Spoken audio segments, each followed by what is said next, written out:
रामलला के मुख्य अर्चक कहें तो रामलला को लाड लडाने वाले आधुनिक दशरथ हमारे साथ हैं, आचार्य सत्येंद्र दास जी। आचार्य जी कहते हैं कि प्रबल प्रेम के पाले पड़कर प्रभु को नियम बदलते देखा। तो भक्तों के लिए ठाकुर जी ने यह तय किया है रामलला ने कि वो ज्यादा समय तक खड़े रहेंगे, ज्यादा समय तक दर्शन देंगे। जी हाँ, वैसे हो रहा है। पहले सुबह 12 बजे के बाद भोग लगता है, उसके बाद शयन कक्ष में जाते थे बंद करिया। इससे इतनी भीड़ रही कि 2 बजे फिर खुलता है। 12 बजे बंद होने के बाद 2 बजे, 2 बजे के बाद 8 बजे। ये पहले नियम रहा। 8 बजे संध्या शयन आरती होकर बंद हो जाता था। लेकिन इतना भीड़ है कि उसको रोकने के लिए जो 12 बजे का और 2 बजे तक का शयन रहा, विश्राम रहा, उसको हटाना पड़ा। अब जब सुबह 6 बजे से दर्शन शुरू हो जाता है, 6:30 से, तो उसके बाद वो चल जाता है 9 बजे तक। 1 घंटा उधर बढ़ गया। 9 बजे भी भीड़ रहती है, तभी 10 बजे तक हो जाता है। तो इस बजे 10 बजे रात तक हो गया। इतना भीड़ है, इतना राम भक्त हैं कि भक्तों को दर्शन मिल जाए, ये बहुत बड़ी बात है। तो भगवान का राजभोग और शयन विश्राम कब तक रहेगा? नहीं, बस 1-2 दिन और है। आज भी कुछ हल्का रहा, लेकिन आज भी उसको चलाना पड़ा। कल से हो सकता है नियमित हो जाएगा कि 6:30 बजे खुलेगा, 12 बजे भोग लगेगा, बंद होगा, उसके बाद 2 बजे फिर खुलेगा, फिर 8 बजे से 9 बजे तक चलेगा। बस 8 से 9 बजे तक फिर रामलला का शयन हो जाएगा 9 बजे। हाँ, 9 बजे के बाद शयन हो जाएगा, फिर सवेरे 6:30 बजे खुलेगा। आचार्य जी, एक और जानकारी ये लेनी थी कि बाकी रामानंद संप्रदाय में अपनी जो परंपरा है, या निम्बार्काचार्य जी के है, रामानुजाचार्य जी के, इनकी सेवा पद्धति में बेसिक डिफरेंस क्या क्या है, क्या अंतर? देखिए, द्वैत विशिष्टा, द्वैत शुद्धा, द्वैत ये द्वैत है और एक अद्वैत है। अद्वैत शंकराचार्य के है, जो किसी अन्य को नहीं मानते। उनके यहाँ अवतारिक पुरुष नहीं है, साक्षात उनको मानते हैं जो भगवान शिव हैं, और बाकी नहीं है। तो इसलिए अद्वैत, द्वैत, द्वैताद्वैत, शुद्धाद्वैत, विशुद्धाद्वैत, इतना आचार्यों के सिद्धांत हैं। इसमें जो इसी सिद्धांतों के अनुसार रामानंदाचार्य हैं, रामानुजाचार्य हैं और निम्बार्काचार्य हैं, और उसके बाद में स्वामी ये है जो गुरु, जगत गुरु होते हैं, जैसे इनके हुए भगवान शिव के, और ये सब उनके गुरु होते हैं, और वो आचार्य होते हैं। जैसे आदि शंकराचार्य हुए, तो आदि शंकराचार्य के नियम बना अलग, रामानुजाचार्य के अलग, रामानुजाचार्य के अलग, ऐसे निम्बार्काचार्य के सबके अलग अलग नियम है, अलग अलग ढंग से उनकी पूजा पद्धति है। महाराज जी, ये जानना था कि इसमें अपने जो वैष्णवों के 3 बड़े आचार्य हैं, निम्बार्काचार्य हैं, रामानुजाचार्य हैं, रामानंदाचार्य, तो इसमें भगवान की जो सेवा है, उस सेवा में कैसे कैसे नियम अलग हैं? भोग का, शयन का, उनके चिन्ह अलग हैं, तिलक अलग है। दूसरे संप्रदाय की बात दूसरे बताएंगे। हाँ, हमारे रामानंदाचार्य की हैसियत बताते हैं।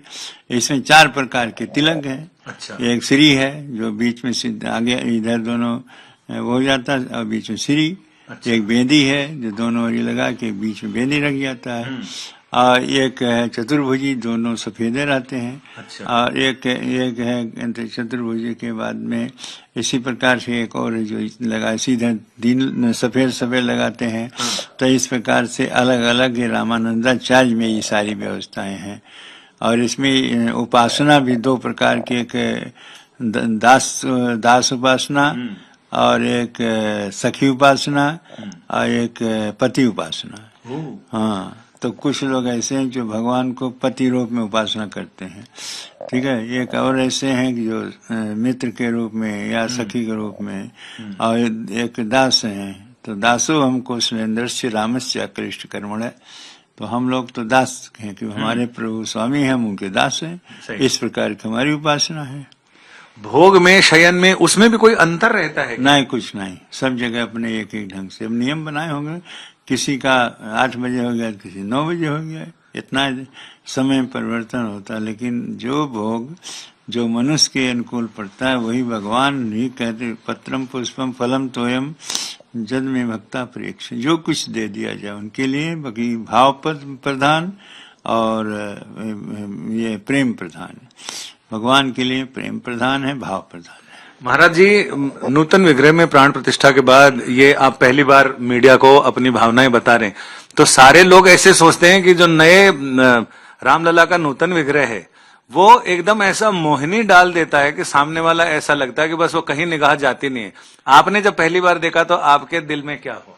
देखिए, मोहिनी डालने वाला भगवान राम शुरू से ही, जब जहां भी जाते तहां मोहिनी डाली, ठीक है ना। यहाँ तक कि जब जिस जन्म होता है, जन्म के बाद में जब माता कौशल्या उनको उसको श्रृंगार करके नहवा धवा के सब करके पालने पहरा दिया, उन्हें सुला दिया, तो उसके बाद गई कि अपना नित्य काम कर लें, जो है भोजन वोजन बना लें। तब भोजन में गई तो देखे वहाँ एक बालक वहाँ देखा, फिर आई कहीं ना, तो अभी तो हम पालने पे सुलाए का, यहाँ कैसे आएंगे। तब वहाँ गई तो वहाँ भी एक बालक देखा। तो यहाँ पर शुरू में ही, प्रारंभ ही स्थिति में भगवान दो रूप दिखा करके मोहित कर दिए हैं। जरा सा मुस्काए, उसके बाद सारी माया खत्म हो गई और दो के स्थान एक हो गए। आपके मन में क्या हिलोर उठी, क्या बात मन की बात मन ही में गोई, मन की बात मन में ही रहता, वो नहीं कहा जाता है। वो अनुभव गम भजन ही जय संता, अनुभव में होता है, ठीक है जी। तो इस तरह से अनुभव में क्या आता है, प्रत्यक्ष में क्या है, जो उनके स्वरूप है, जो देख करके प्रसन्नता होती है, आनंद आता है, वही आनंद को सब लोग ग्रहण करें। वही उपदेश हमारा कि राम भक्त आके उनका दर्शन करें, आनंदित हों। महाराज जी, एक आखिरी प्रश्न ये है कि कई मंदिरों में, जैसे बांके बिहारी जी के मंदिर में, हर 2-3 मिनट पे पर्दा लगता है कि ताकि कोई भगवान को, ठाकुर जी को नजर ना लगा दे, कोई जादू टोना ना कर दे। तो यहाँ भी ऐसी परंपरा रामानंदी संप्रदाय में तो दिखती नहीं है। ऐसा है कि हमारे प्रभु को नजर लगती ही नहीं। अच्छा, जब जेके डर है कि नजर लग जाएगी, वो अपना पर्दा लगा देते हैं। हमारे यहाँ वही समय पर्दा लगता है, या भोग के समय में होता है, या आर्थिक समय में होता है, या कोई आवश्यकता पड़ जाती, कोई व्यक्ति आ गया कि प्रसाद में भोग लगाने, तो पर्दा लगता है। पर्दा यहाँ भी लगता है, लेकिन इतने जल्दी पर्दा नहीं लगता उनको। क्यों इतने जल्दी पर्दा लगाते हैं उसको पता नहीं है, लेकिन हमारे यहाँ समय समय पर्दा लगते हैं। आपका बहुत बहुत धन्यवाद। आपने हमारे दर्शकों से ये सारी बातें बताई और उनका ज्ञान भी बढ़ाया, उनकी भावना भी बढ़ाई। कैमरामैन अजय कुमार के साथ संजय शर्मा, श्री अयोध्या जी, आज तक।